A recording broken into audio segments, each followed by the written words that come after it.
سرگرد جیمز هاتسون، فرمانده زرعی در فتح نوئمبر.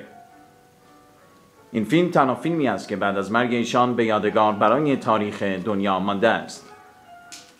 سرگرد اولین بار با زنی به اسم مونیکا چاروسیان در انگلستان عروسی کرد و ایشان علاقه زیادی به پیانو داشت. جوانی با نام ناروسیان، پیانیست لهستانی، رفیق صمیمی و آشنای پسر ایشان بود که در این فیلم مشاهده می‌کنید.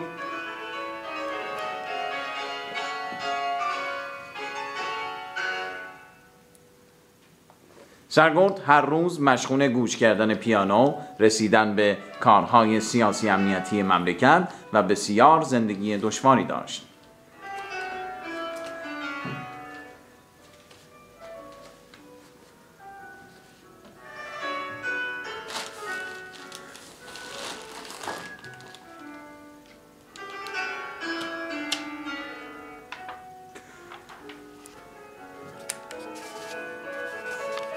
سرگرد جیمز هاتسون توانست برای اولین بار قراردادی را امضا کند که توسط آن موتورسیکلت هارلی دیویدسون به کشور امریکا وارد شد.